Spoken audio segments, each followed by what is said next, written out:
Welcome to Life Lessons from the Srimad Bhagavatam.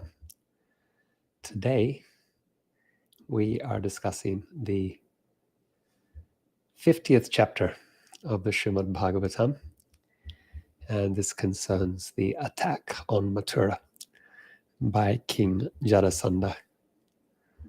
As we get started, waiting for people to join, we will chant the prayers glorifying Srimad Bhagavatam that are traditionally chanted prior to speaking on the Bhagavatam. Canto 1, Chapter 2, Verse 4.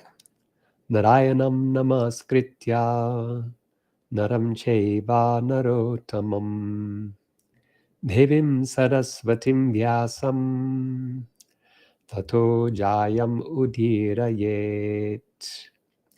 Before reciting this Srimad Bhagavatam, which is the very means of conquest, one should offer respectful obeisances unto the personality of Godhead, Narayana, unto Narayana Rishi, the supermost human being, unto Mother Saraswati, the goddess of learning, and unto Srila Vyasadeva, the author. Canto 1, Chapter 2, Verse 17. Shrinvatam svakata Krishna punya shravana kirtana hridyantasto hyabhadrani vidhunoti suhrit satam.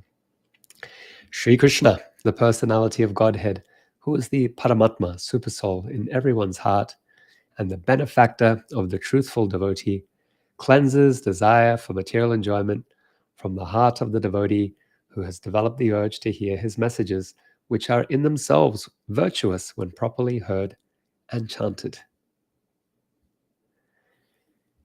Canto 1, Chapter 2, Verse 18. Nasta prayeshu abhadreshu nityam bhagavata sevaya bhagavati uttama shloke bhaktir bhavati naishtiki. By regular attendance in classes on the Bhagavatam and by rendering of service to the pure devotee, all that is troublesome to the heart is almost completely destroyed, and loving service unto the personality of Godhead, who is praised with transcendental songs, is established as an irrevocable fact. Jai Grantara Srimad Bhagavatam. Shama Manjari is with us from South Africa. Shama Manjari says, Hare Krishna Sri Prahlad Prabhuji and all dear devotees. Thanks for being here, Shama Manjari. Always grateful for your presence. Joan joins us from Murwillumbah in northern New South Wales of Australia. Joan says, Hari Bol. Welcome, Joan. Thanks for being here. Ananda Kirtan is also with us from either Murwillumbah or Sydney, Australia. And Ananda says, Hare Krishna. Monica Sharma is also here. Monica says, Hare Krishna Prabhu. Hare Krishna, Monica. Thanks for joining. And then we have Kirtida joining us from Norway. Thank you for being here, Kirtida. We're always pleased to have your association. Anyone else who's on the line, you can drop a little message in the chat, say hello. It's always a pleasure to greet the devotees and to know whose association, whose company we have.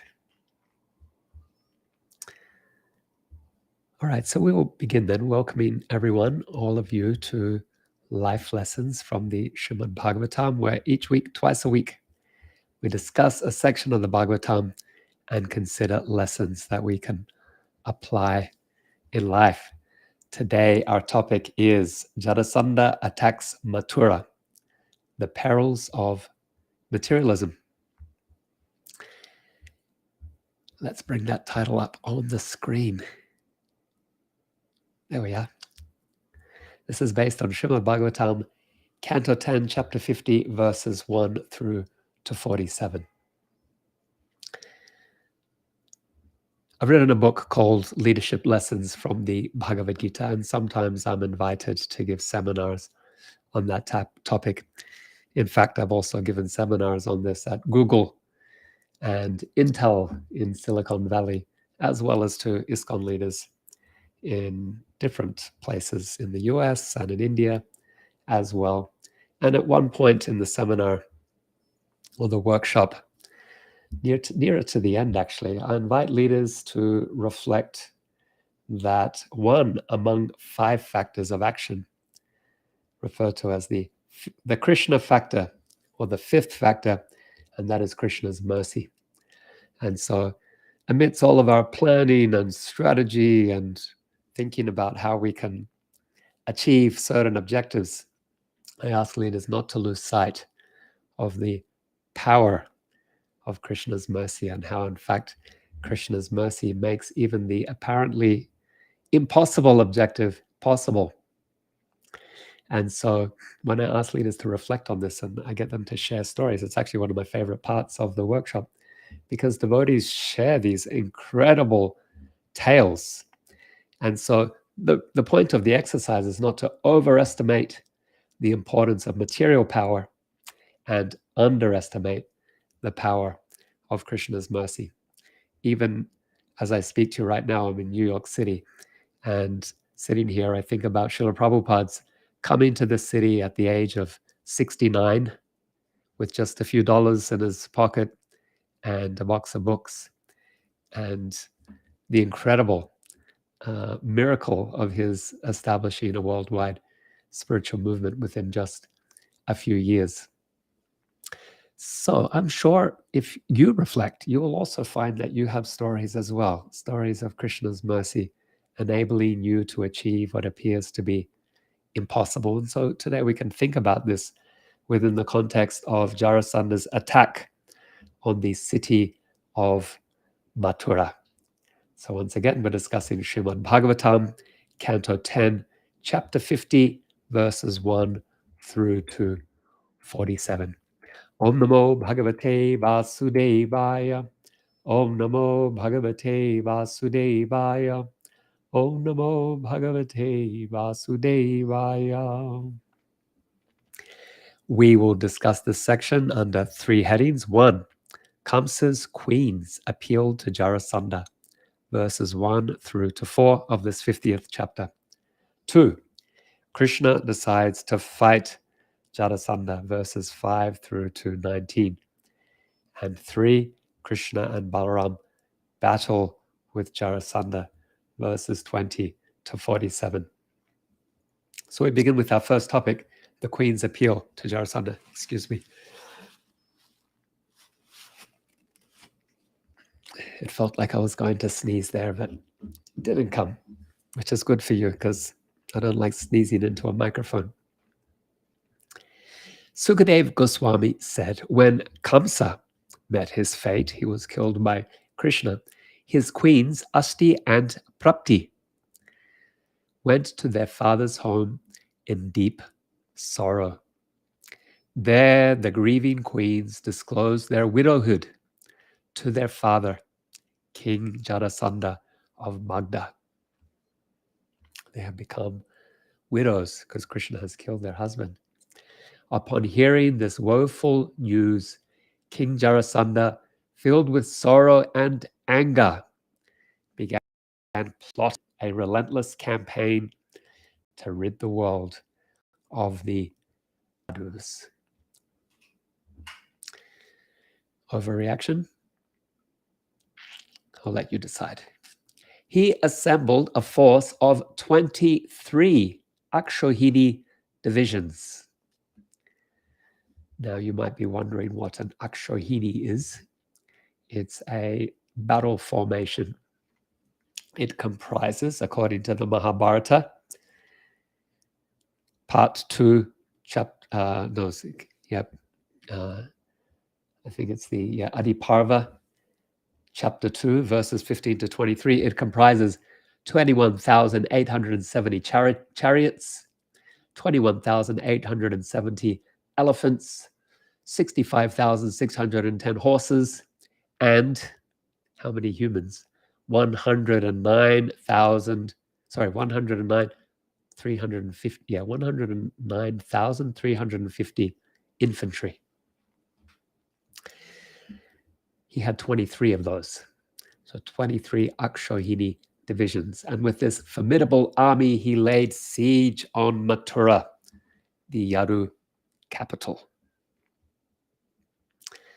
We can pause here and just reflect briefly. So one thing is to consider the consequences of one's actions. With the story of King Kamsa, his queens, Asti and Propti, they're suffering the consequences of his misdeeds. Kamsa was cruel. He mistreated his subjects. He mistreated his family. He was overambitious. And this eventually, and he tried to kill God. He tried to kill Krishna. So this eventually led to his downfall. And now we see that it's caused great sorrow to his queens. So it serves as a reminder to you and I that the choices we make in life, they can have far-reaching effects, not only on ourselves, but upon those around us as well, because no person is an island. There's also something here about holding grudges, not forgiving.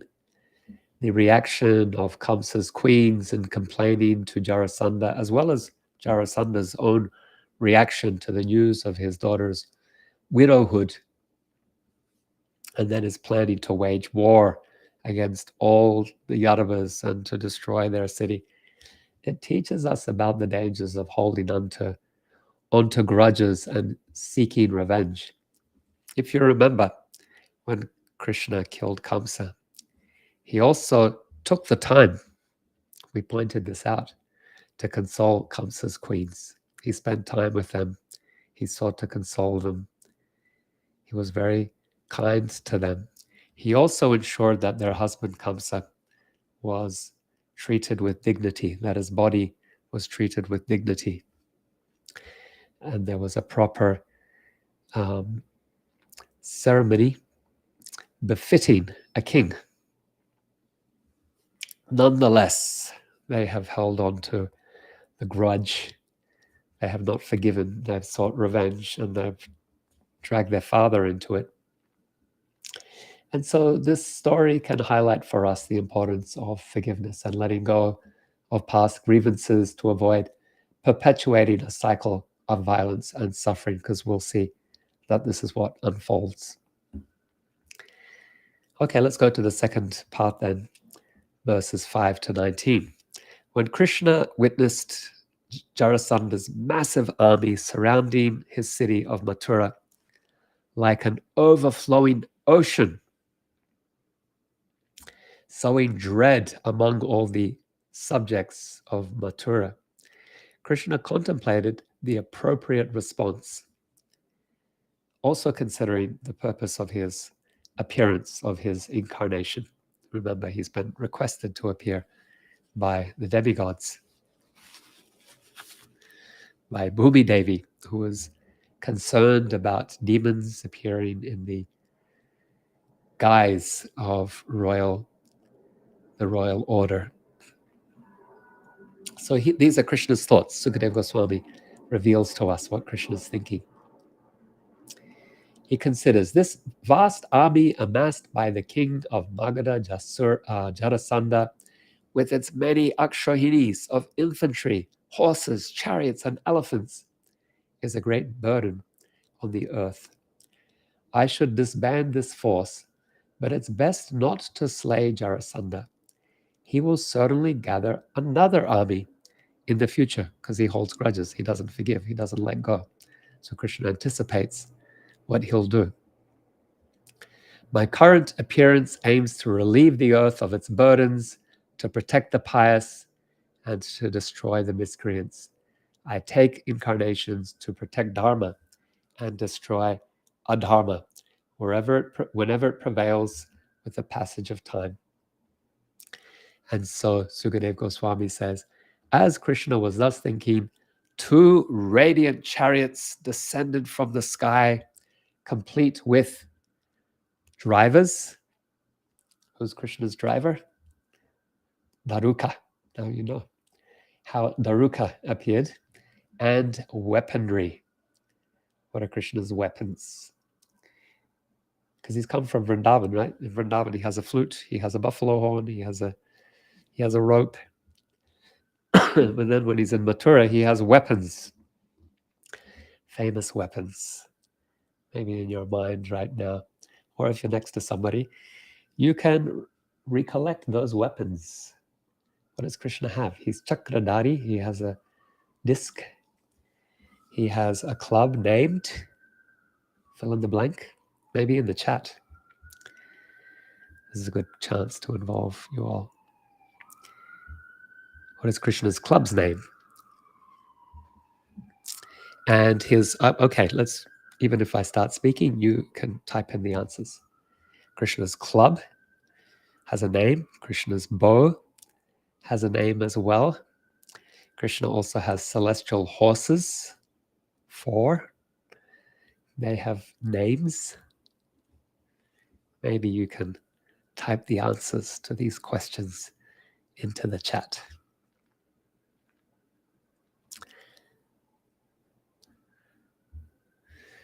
All right, I'll leave you with that as we continued. Krishna's decided to fight, and the weapons and chariot have manifest for him. 2 chariots. So the other one would be for Balaram. Observing these, Krishna, the master of the senses, addressed Balaram. Respected elder brother, just see the distress that has befallen our Yadu kinsman. Observe how your personal chariot and favored weapons have materialized. The purpose of our appearance is to ensure the welfare of our devotees. Therefore, please eliminate these Akshohini divisions from the earth. After Krishna called his brother, both of these descendants of Dasarha, wearing armor and brandishing their splendid celestial weapons, left the city in their chariots, accompanied by a relatively small contingent of soldiers. As Krishna, with Daruka, his charioteer, at the reins, emerged from the city, he blew his conch shell. You can type the name of the conch shell as well. We discussed that a few classes ago. Krishna's conch shell. We learned how he got that conch shell. He blew his conch shell, which sent shivers down the spines of enemy soldiers. Jarasandha looked at the 2 of them and said, "O Krishna, of all people, I do not wish to fight with you, as you are but a mere child. You who cowardly hide in the shadows, O slayer of your own kinsman," Kamsa, he's angry at him. He killed Kamsa, his uncle. "I won't fight with you."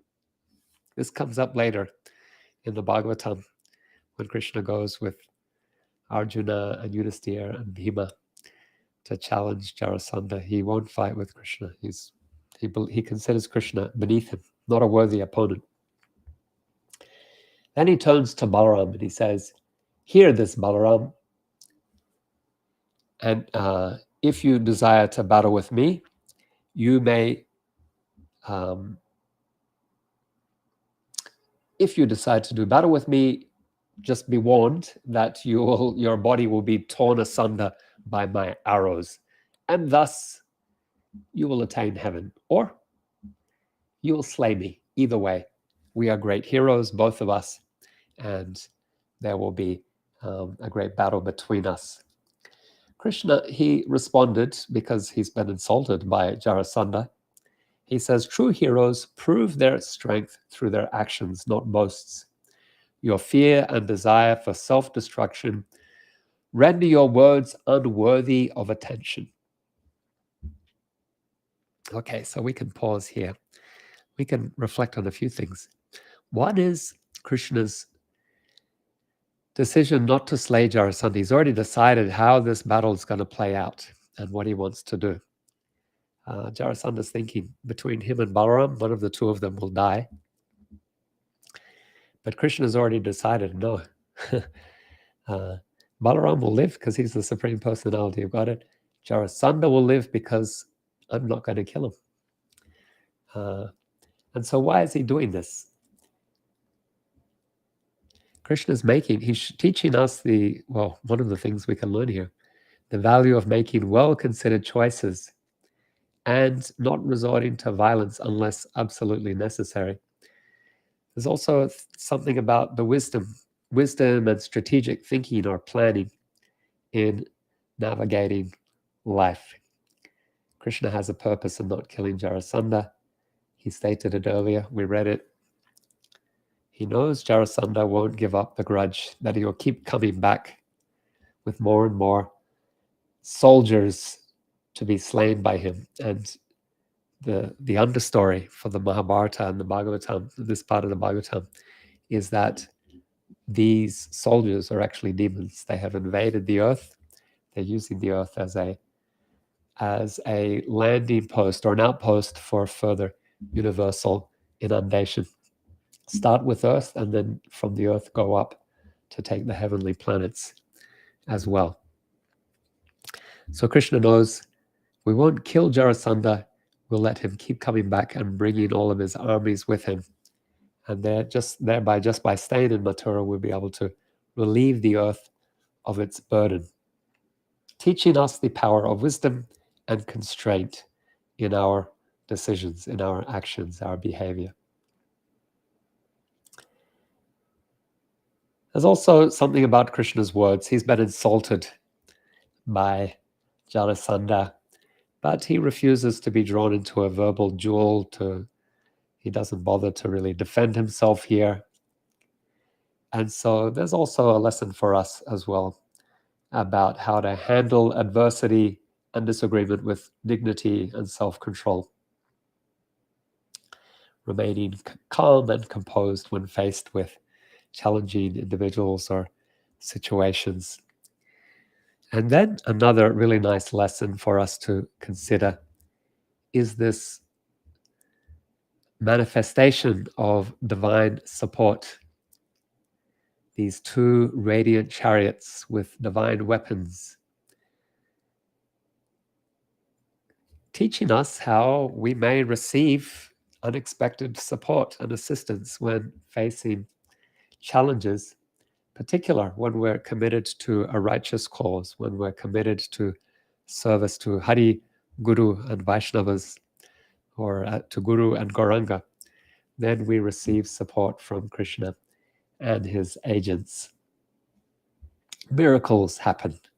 Here we have a miracle in the descent of these two celestial chariots equipped with all kinds of weapons. Let's go to our third section. Krishna and Balaram battle with Jarasandha, verses 20 to 47. Sukadeva Goswami uses some nice metaphor in this section. He says, Jarasandha, like a formidable tempest, bore down on the two noble descendants of Madhu. That's Krishna and Balaram. His colossal army enveloped them, a dark and thunderous cloud obscuring the sun's brilliance. The women of the city who had once beheld Krishna and Balaram's chariot adorned with the emblems of Garuda. And what does Balaram have? A palm tree. Now found despair, their hearts shrouded by sorrow, and they fainted. So the ladies are watching from the city, from the towers, as this battle is taking place outside the city walls. Often these cities are built up on a hill or a mound so they can be defended. The relentless storm of arrows cast by the massed enemy forces battered Krishna's forces. In response, Krishna, bearing his divine bow, did anyone type it in yet? The divine bow named. Okay, I'm going to leave you more time to get the name of that bow into the chat. In response, Krishna, bearing his divine bow, not named, revered by Gods and sages let fly with a torrent of keen arrows. Like a fiery wheel in motion, his arrows rained upon the foe. The scene turned grim. Elephants fell, their mighty brows rent asunder. Cavalry, horses tumbled with several chariots crumbled with their steeds, flags, drivers, and masters all laid to waste. Foot soldiers lay in disarray, limbs severed. Great metaphor in all of this. It carries on. Among this carnage, rivers of blood flowed, carrying with them grotesque imitations of life, arms writhing like serpents, human heads like turtles, deceased elephants like forlorn islands, and fallen horses resembling lurking crocodiles.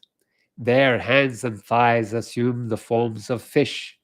Human hair danced like water weeds, bows crested like waves, and various weapons clustered like thickets. These crimson rivers bore this grotesque mimicry.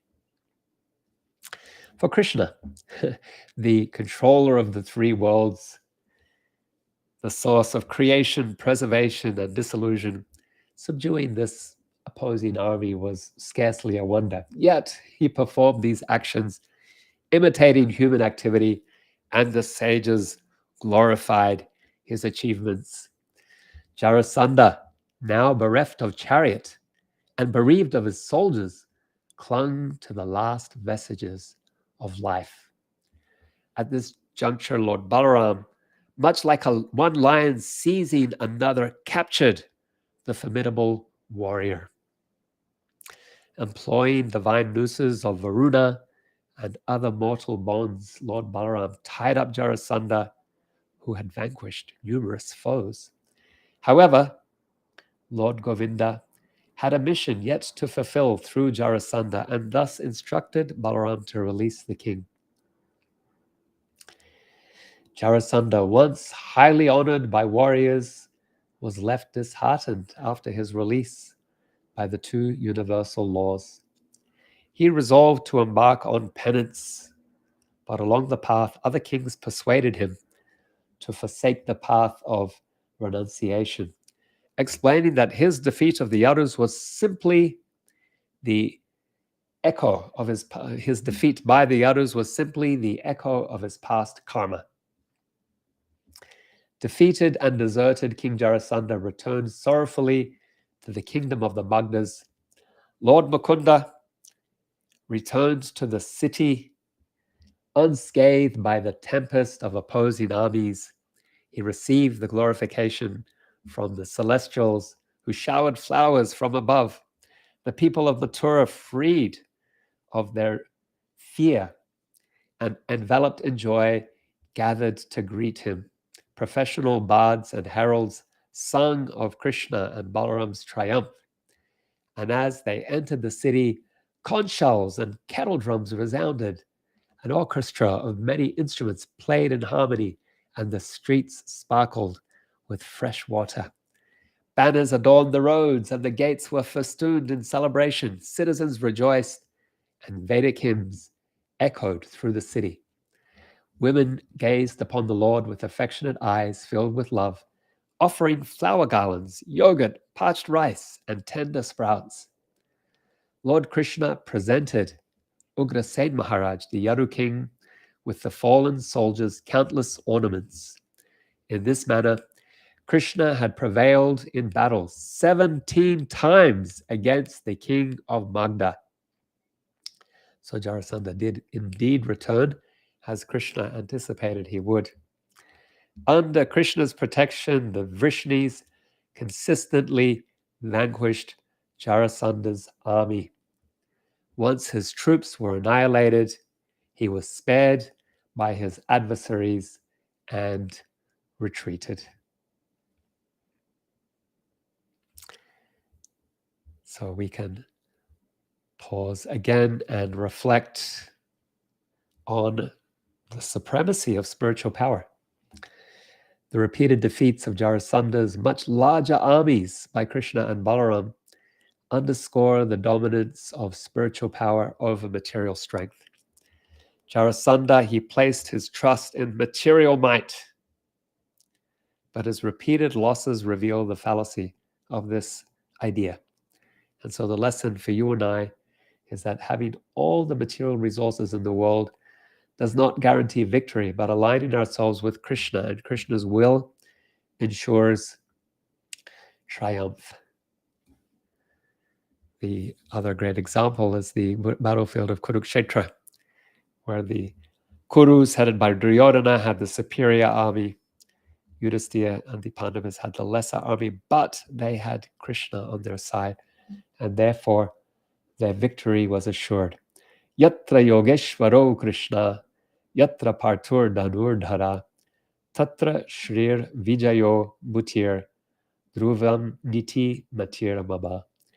Wherever there is Krishna, the master of all mystics, and wherever there is Arjuna, the expert bowman, there will certainly be opulence, victory, extraordinary power, and morality.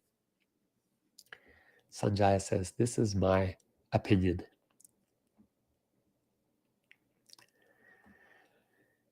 We can also learn a lesson that's given to us by Bhaktivinoda Thakur. He explains that Jarasandha's repeated attacks on Krishna and the city of Mathura symbolizes attachment to mundane, material, karmakanda rituals. He refers to 18 samskaras. And so, despite suffering defeat every time Jarasandha persistently attacks Krishna and Mathura. And so similarly, over countless lifetimes, we have been endeavoring to enhance our material circumstances only to face inevitable defeat through illness, aging, death. And so the lesson for us is to relinquish our faith in material processes, material achievements, material success, and seek refuge in the spiritual path of devotional service to Krishna. So let's conclude with a prayer.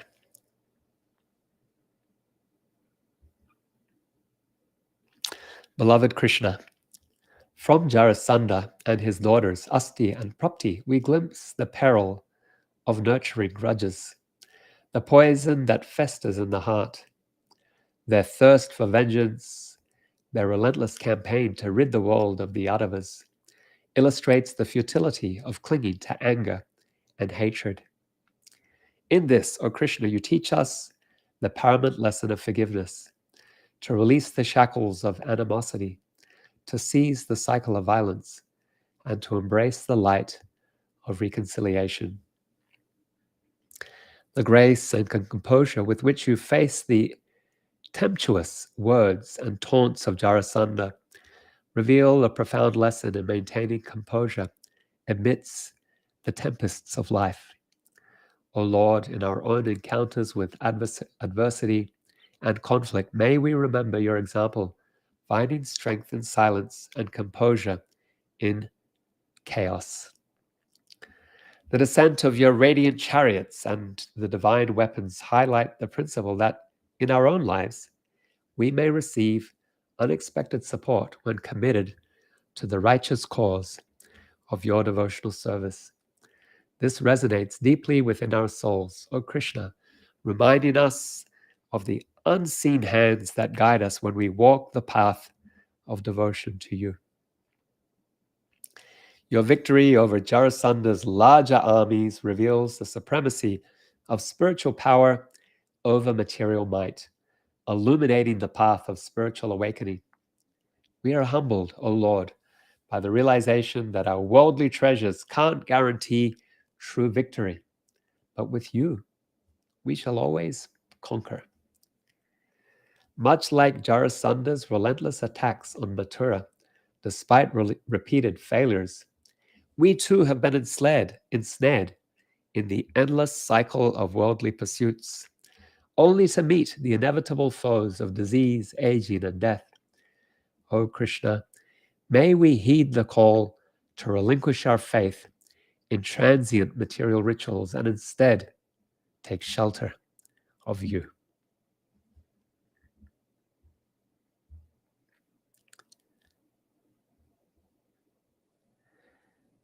So let me greet some of you who joined me after I started speaking. And then in the meantime, if you have any questions or reflections, type them into the chat and we can discuss further as well.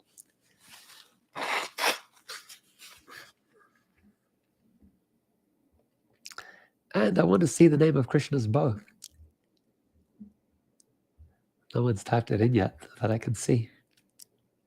Ah, okay. Maybe it is there.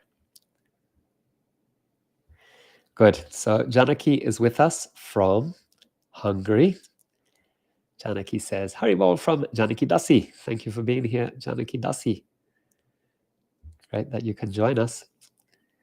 We have Janavamata joining us from Dunedin in the South Island of New Zealand. Janavamata says, Kia ora whanu, Gora Bhaktavinda ki jai. That is, for those of you who don't know, that is Maori language. Kia ora means it's a greeting, hello. And whanu means family. Greetings, family. And then the rest is in Sanskrit. You should know that. All glories to the devotees of Sri Chaitanya Mahaprabhu. Gaura Bhaktavinda ki jai. Adam joins us from Polska. Adam says, good evening. Haribol Prabhu. Vitam Adam. Thank you for being here with us. When I had a preaching center in the south of Poland called Krishna Bhakti Ashram, Adam was one of our helpers. He was part of our team. Nikunja joins us from Auckland, New Zealand. Nikunja says, Hare Krishna Prabhu, thank you for being here, Nikunja. Grateful that you can make it. Krishna Namji, let's see, Krishna Nam, I think lives these days. Krishna Nam we know from Poland, but I think these days lives in Alachua. Or, no, I get this wrong, Krishna Nam, forgive me. Every time I ask you where you are these days, and then you told me it's South Carolina. And then I end up mixing it up again. Krishna, I'm very happy to see you wherever you are. Janavamata is giving us the name of Krishna's conch shell that he blew as he left the city of Mathura to meet Jarasandha's army. And the answer there is Panchajanya. Very good. So we heard that story maybe 5 or 6 classes ago, where after Krishna completed his Gurukula education, his Guru Sandipani Muni, he was offered Dakshina. Krishna and Balaram offered Dakshina. What can we give you, Guru Maharaj? And Guru Maharaj says, I want you to bring back my son who disappeared by the sea. He drowned, basically. And so Krishna and Balaram, they went to the sea. They found out from the sea god, Sagar Maharaj, or that a demon named Panchajanya had taken their guru's son. So they went and found the demon who lived in a conch shell. So they killed the demon. They took the conch shell. Krishna took the conch shell as his own. And so here we are. Some chapters later, Krishna is leaving the city and he's blowing Panchajanya. And the Bhagavad Gita mentions Panchajanya Hrishikesho Devadatta Dhananjaya, and so on. Krishna blew his conch shell, the Panchajanya. Arjuna, he blew his conch shell, the Devadatta, and so on and so forth. All the Pandavas' conch shells are named directly there. Kavita's with us from Sydney, Australia. Kavita says, Hare Krishna Prabhuji. Hare Krishna Kavita. Nice to see you again. Thanks for joining. I probably mentioned this in an earlier class, but I'm still excited about it, that I met your husband recently in London. He surprised you know the story. Surprised his brother and family, your mom, his mom, by showing up unannounced from Sydney, bringing great joy to everyone, and I was happy to be in the room at the same time. Then he cooked us a feast. Seva Devi says Hare Krishna Shri Palad, Hare Krishna Seva Devi, and Seva Puri. When we mention one, we have to mention the other. Seva Puri goes with Seva Devi with Seva Puri. The Sevas. Janava Mata has a question or a comment. Thank you as always for inspiring and enlightening us with these wonderful pastimes and realizations. I have a question about anger and staying calm. When we get stressed by, so I'm going to share this so I can read it here.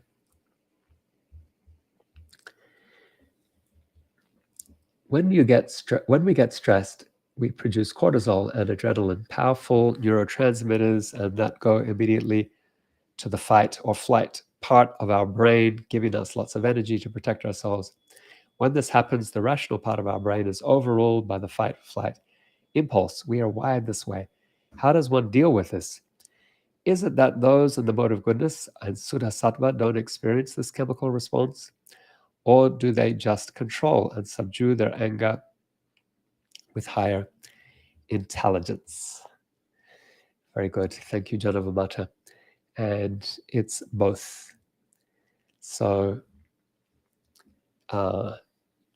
yeah, we are conditioned to react in certain ways. We are conditioned, and based on our conditioning, certain things become triggers for us.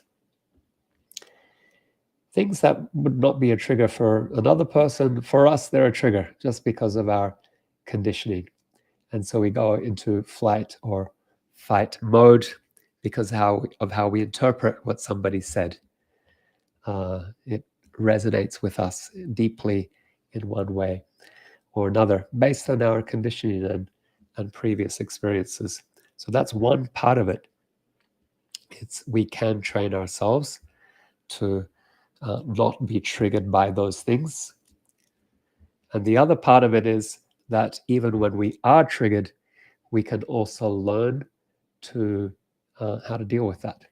So actually, this is what I do. I teach health professionals how to overcome stress and burnout using some practices of self-compassion and mindfulness as well, what you would say cultivating sattva guna. So there are ways to overcome this by becoming more aware of our mind and how our mind works, and becoming more present to a situation rather than being in auto motion. So much of the time we're just reacting. We're not even conscious of what we're saying or what we're doing or why we're doing something, why we're eating this, why we're going here, why we're walking there. It's like we're sleepwalking or in a constant daydream. And so in that daydream, we're just reacting to life as opposed to responding to it. And so we can learn to be more present to whatever we're doing, to our environment, but also to our bodies. And then as we're more present and aware of our bodies, then we are conscious when that adrenaline or cortisol kicks in and we feel that we're going into flight or fight mode. And then we can consciously bring ourselves to rest and digest mode. And there are some ways to do this by just being conscious of the emotions, one way, being conscious of our bodies, conscious of our breath. And these are all things that we can practice. And once again, I teach healthcare professionals because they're working in a very stressful environment. So I've worked with the National Health Service in the UK, teaching meditation, self-compassion to deal with these things. And I've worked with health professionals in the UK. I'm working with health professionals here in the US as well. And so if that's of interest, you can follow up with me. And any of you can, in principle, join one of our cohorts to take this training as well. It's very powerful. It's training in goodness, training to become more aware of our minds and our conditioning and our reactions, and to be more present and responsive to life and more present to life as well. Very good. Thank you for that question, Janavamata. So Janavamata is giving another answer here, and that is the name of Krishna's bow. So I asked you the names of Krishna's weapons. Let me just see if anyone else has... Yeah, okay. So I asked you the names of the weapons that would be in Krishna's chariot. So one of them is Sharanga. Krishna's bow's name is Sharanga. Like, what is the name of Arjuna's bow? Gandiva. So we know the story how he gets that bow from Lord Shiva. Lord Arjuna is very proud that he carries the Gandiva bow. My name is Arjuna. I carry the Gandiva bow. And I have even defeated Shiva in battle. That's what he tells the Brahmana in Dvarka, whose sons were being taken shortly after birth. So Arjuna carries Gandiva. Krishna carries Sharanga. That's his eternal bow. And then he has a club, and his club's name is... Nobody gave the answer here in the Sripalad Life Lessons from Bhagavad Gita quiz. Krishna's club's name is Kaumadaki. Kaumadaki. And then his disc, we know, that one we know. Sudarshana. Don't ask me the name of Krishna's sword. I don't know that. But we don't really hear of Krishna using a sword. It's the bow, Sudarshan, and the club that we hear of described as using. But he does have a sword. Sometimes he's described as having a sword. Let's see. Okay, Kirsten's with us, sending gratitude, and Tulsi and flowers. Thank you for being here with us. Janava Mata. Sorry, not Kirsten. Kirtidas. Forgive me. Okay. And then sending appreciation for the class. Thank you. And then Joan as well, sending gratitude for the class. Janava Mata says, another question. Should we pray that all the wars and conflict in the world ends, or should we accept that it's Krishna's arrangement and people's karma? So the devotee does pray for the well-being of all living, pray for the happiness and well-being of all living entities. That's the prayer of the Vaishnava. Samasta Shukino Bhavantu. May there be happiness for everyone. The devotee prays for peace. Shanti, Shanti, Shanti. Who prays like this? Prahlad Maharaj. In the description of Jambudvip in the 5th canto of Srimad Bhagavatam, it describes how in the different dvipas there are different personalities worshipping different forms of the Lord. And in Jambudvip, we have Prahlad Maharaj, and he's offering a prayer for the well-being. May all people be happy. May those who are envious and hateful and angry be made peaceful. That's his prayer. So the Vaishnava is praying for the happiness, the peace, and the wellness for all living beings, satisfaction and wellness for all living beings. The Vaishnava is by nature Karuna Sindhu, an ocean of happiness. Pratikshava Karunika Suhrida Sarvadehinam. One of Indrajuna Maharaj's favorite verses to cite. The devotee is tolerant and compassionate, and Suhrida Sarvadehina, the well-wisher of all living beings. Ajata Shatra Vasantu. The devotee is one who doesn't have any enemy and is peaceful. So these are the Vaishnava qualities. So do we just accept that it's Krishna's arrangement? Generally not. We know it's people's karma for, yes, it is people's karma for previous misdeeds, but still the devotee is wishing that that karma can be washed away and that people can be made peaceful and happy. Prahlad Maharaj is also described before he's born, when Hiranyakashipu and Hiranyakshara are conceived, then their mother, Diti, she's told by her husband, Kashyapa, that your sons will be demons and they're going to create great distress in the universe. And she's very sad to hear this. She asks, what can I do? She prays to Lord Shiva to forgive her for any offenses. She prays to that any offense that she's made can be alleviated. And Kashyapa tells her, because you are so remorseful and that you are requesting forgiveness, your grandson will be a great devotee. And one of his qualities is that he mentions Paradukha Dukhi. He will be saddened by the sadness of others, or the suffering of others. And he will be Parashuka Shuki. He will be happy on account of seeing others happy. And so that is the Vaishnava, and that's how the Vaishnava prays. That the Vaishnava, like Rantidev, another great soul, he prayed that all the sinful reactions, all the bad karmas of all people in the world, that he could take it, that everyone would be freed from suffering. And very famously in Chaitanya Lila, then Vasudev Datti also offers a similar prayer. So that is the Vaishnava spirit. There we are. Sorry, Krishnanam says, Hillsborough, North Carolina. How many times have you told me that? I will remember. I'll get it someday. He says, thank you anyway. Yeah, thank you, Krishnanam. Very happy to see you. And I think that's the likewise here. You're also happy to see me. Jai. Shama Manjari says, thanks Prabhuji for the beautiful class and prayer. Thank you, Shama Manjari.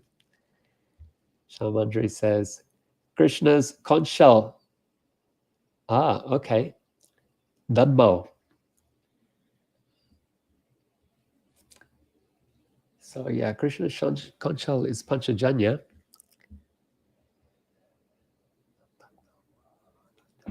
Pondram Dagna Mahadagno Maha.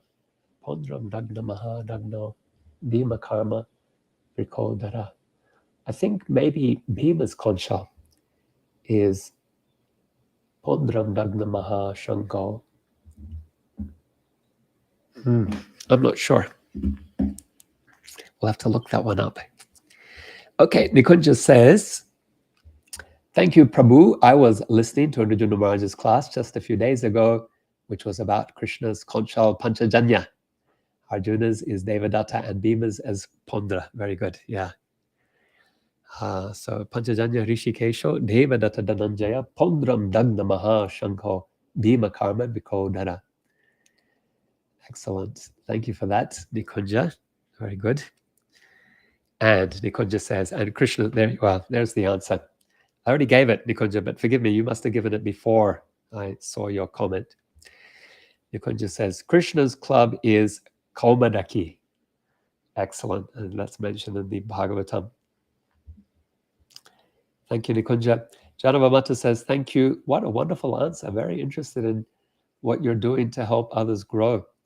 They are most fortunate to have your saintly association. Thank you, Janavamata.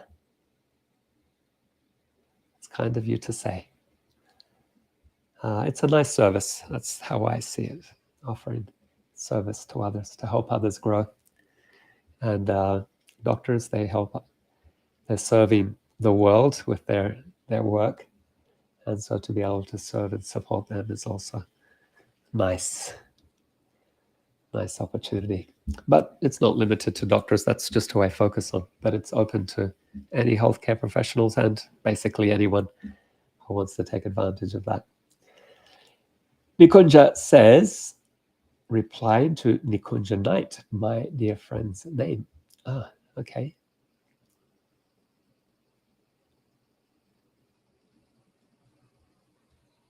Okay, so you have a friend named Komodaki, possibly.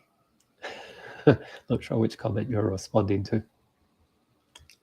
And then Akunja is sharing the link for Nirjuna Maharaj's class where he talks about the conch shell. Krishna's conch shell. Hey, Anil is with us as well. Anil says, hi, thanks for being here, Anil. Okay, and then here is Casey. Casey has been intrigued by a comment I made. Forgive me if I heard incorrectly. Was it mentioned that demons were using Earth to carry out plans to take over the heavenly planets? And the answer to that question is yes, you heard correctly. That is mentioned in the Srimad Bhagavatam, 10th Canto, chapter 1. You can look it up. Srimad Bhagavatam, 10th Canto, chapter 1, where Goddess Earth is feeling overburdened by the weight of the demons' armies, defense forces, because she says that they have been appearing on Earth in the royal families to take control of the Earth's resources and build up their militaries, that they will use the Earth as a kind of an outpost to then launch further adventures to take over the universe. They want to take the heavenly planets because that's where the demigods reside, and the demigods, they rule over different aspects of the universal affairs. So the demons are always trying to take the post of Indra and the posts of the different demigods who rule different planets and different elements, earth, water, fire, and so on. They want to take control over all of that. And Bhagavatam describes how before Krishna's appearance 5,000 years ago, the earth was being used as a launching post. First take earth, then take the heavens. And so Bhumi requested Brahma to help. And Brahma said, this is bigger than me. We have to go and ask Vishnu for help. And so together they all went to the shore of Svetadvip, where Vishnu eternally resides within the material universe. And they offered prayers, and Vishnu informed them that he would soon appear on earth in the pious Yadu or Rishni family. He also instructed the demigods to also appear on earth to help him in this mission of ridding the earth of these of this burden. And therefore, in the Gita, he tells us his purpose: Paritranaya sarunam vinashaya cha duskritam dharma samsthapanataya sambhavami yuge yuge. He says to protect the pious, to protect the sadhus, the devotees, to vinashaya cha duskritam, to destroy demons, and to establish dharma. I appear again and again, millennium after millennium. Thanks for the question, Casey. You heard well. Gaurachandra joining us from New Zealand says, Hare Krishna Prabhuji, Dandavat Pranam. Dandavats to you, Gaurachandra. Thanks for being here. And then Janava Mata says, it seems that the demons have once again taken over the earth. What can we do to counteract the situation? What will the Lord do? So Kali Yuga is a difficult time. In earlier ages, then if there is a slight impurity or a slight infraction in Dharma, then the consequences are great. It's big news. It's a big affair. But in Kali Yuga, adharma is so rampant that it's not big news anymore. It becomes the norm, the status quo. And so as Kali Yuga progresses, that becomes more and more the case. However, Krishna does appear in Kali Yuga. Aside from his hidden incarnation as Sri Chaitanya Mahaprabhu, he's appearing as the holy name. Kali Kala Nama Rupa Krishna Avatara. Krishna appears in Kali Yuga as Nam Rupa, or as the sound of the holy name. When we engage in kirtan, Krishna is there. When we discuss Srimad Bhagavatam, Krishna is there. And it purifies the heart. So the demons are not invading from the outside anymore. Rather, it is the demons that have occupied our consciousness, the demoniac mentality. And so the holy name, Srimad Bhagavatam, can purify that mentality. And so that is the opportunity of Kali Yuga, that we're given this very easy, practical, efficient, effective process. Because our plight is so,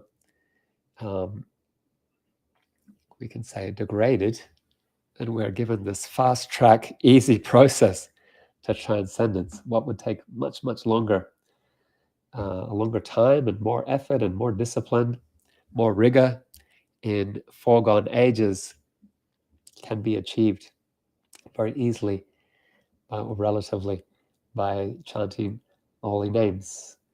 And so that is what we can do. We can help to spread the holy name around. We can help to purify, to counteract the situation by glorifying the holy name privately, purifying our own consciousness, and publicly to benefit others as well. And this is the recommended process. Of course, in time, Kali Yuga becomes so hopeless. But this is Kali Yuga is 120,000 years. We are 5,000 years in. So, so there's a long way to go for Kali Yuga. But eventually, after 120,000 years, it becomes so hopeless that Kalki Avatar comes and just cleans everything up. He destroys miscreant rulers, and then something quite wonderful is described in the Srimad Bhagavatam. There is a purifying wind that comes over the land after Kalki kills miscreant leaders or ringleaders. Then the purifying winds, they prevail, and they what happens is, it's very interesting if you read the 12th canto Srimad Bhagavatam, the progeny, so the children who were born after those purified winds permeate the atmosphere, the environment, the children are born with higher consciousness, and that brings in Satya Yuga. Sometimes there is a partial flood, partial annihilation. Sometimes there's a larger flood, that's universal inundation. That happens every Manvantara. But in between, and then every Divya Yuga, there's the full inundation, and then after 14 Manus, then the universes are all wound up into the body of Mahavishnu. But in between, there are many cycles of Satya, Treta, Dwapara, Kali. And there's no great flood as such, rather there's a purification of consciousness that happens. The new generation come in and they bring in Satya Yuga, and we go back to the golden age. So there. Now, one other thing to say, Bhavishya Purana mentions that after the appearance of Chaitanya Mahaprabhu and the world is purified by the chanting of the holy name, there is a 10,000 year golden age where even within Kali Yuga, there is a period that appears like Satya Yuga. It's not mentioned in the Bhagavatam, but Prabhupada did mention from time to time, he referred to a 10,000 year golden age of Lord Chaitanya. And that comes, the reference for that is the Bhavishya Purana. So let's see. Krishangi says, Krishangi with us from Sydney, Australia says, Hare Krishna, thanks for being here, Krishangi. And then Janava Mata says, let's get out and take as many with us as we can. Hare Ranam Eva Kevalam. All glories to Sri Guru and Sri Gauranga. Srila Prabhupada ki jai. So everyone, Jadava Mata is inviting you for Harinam to purify the atmosphere. Kali Yuga is a freak show. Let's get out and take as many with us as we can. That is the solution. Gaurachandraji says, Jai, thank you, Prabhuji. Thank you, Gaurachandra. I thank you all. I wish you all health and safety. I wish you peaceful hearts and loving relationships with devotees. I wish you a deepening of taste for hearing Srimad Bhagavatam. I wish you a deepening of taste for chanting Krishna's name with attention. And I wish you a deepening of taste for serving Sri Vigraha, for serving the deity. As I say that, I look at my deities, for serving the holy Nam, and for serving Vaishnavas.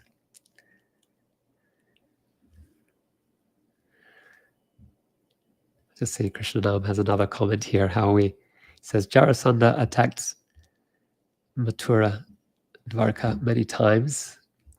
Often we repeat the same mistakes over and again. Is it due to the strength of our attachment? How can we shorten the learning process, especially that sometimes we don't see or understand where the problem lies? Yes, it's due to attachments. It's due to some scars that are deeply ingrained. How can we shorten it? So awareness, good association, good teaching, and then mercy as well. The holy name can help us to become aware of these things and purify our attachments. There you are. Last word from Krishna Namji. I wish you well. Grantaraj Srimad Bhagavatam ki jai, Srila Prabhupada ki jai, Samaveta Bhaktavinda ki jai, Nitai Gaur Premanandi, Hari Hari Val.